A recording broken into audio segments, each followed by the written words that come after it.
నమస్కారం, welcome to my channel. Friends, ఇప్పుడే అందిన వార్త. దేశమంతా షాక్. సుప్రీంకోర్టు సంచలన నిర్ణయం. వివరాలు అయితే వీడియోలో చెప్పడం జరిగింది. వీడియోని మాత్రం ఎక్కడ స్కిప్ చేయకుండా కంప్లీట్గా చూడండి. వీడియో కానీ మీకు నచ్చినట్లయితే మన ఛానల్ని సబ్స్క్రైబ్ చేసుకోండి. అదేవిధంగా లైక్ చేయడం మాత్రం మర్చిపోకండి. ఇంకా వివరాల్లోకి అయితే వెళ్ళిపోదాం.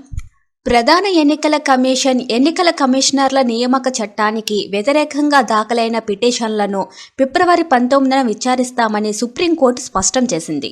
ప్రస్తుత ప్రధాన ఎన్నికల కమిషనర్ రాజీవ్ కుమార్ ఫిబ్రవరి 18న పదవి విరమణ చేయనున్నారు. అయితే ఆయన స్థానంలో నియామకం జరగాల్సి ఉండగా కోర్టు కీలక వ్యాఖ్యలు చేసింది. ఈ మధ్య ఏదైనా జరిగితే పరిణామాలు తప్పనిసరిగా ఫాలో అవ్వాలి అని కోర్టు పేర్కొంది. న్యాయమూర్తులు జస్టిస్ సూర్యకాంత్, ఎన్ కోటేశ్వర్ సింగ్తో కూడిన ధర్మాసనం ఈ అంశాన్ని ఫిబ్రవరి 19న విచారణ చేపడతామంది.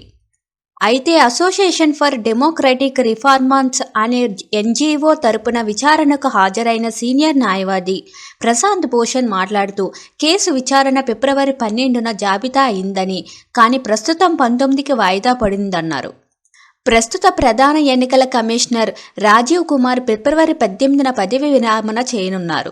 రాజ్యాంగ ధర్మాసనం 2023 నిర్ణయం కిందకు వస్తుందని, కాబట్టి ఈ విషయాన్ని అత్యవసరంగా వివరించాల్సిన అవసరం ఉందని ప్రశాంత్ భూషణ్ పేర్కొన్నారు. ఈ నెల 19న విచారణ చేపడతామని, ఆలోగా ఏదైనా జరిగితే అంతర్గతంగా పరిణామాలు తప్పకుండా ఫాలో అవుతారని అని బెంచ్ పేర్కొంది.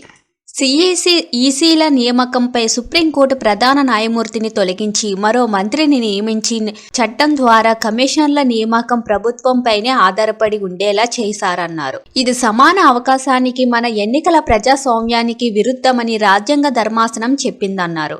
ఎన్నికల కమిషనర్లను నియమించేందుకు స్వతంత్ర కమిటీ అవసరమన్నారు. వాస్తవానికి 2023 కేంద్ర ప్రభుత్వం సిఈసి ఈసీల నియామకానికి కొత్త చట్టం తీసుకొచ్చింది.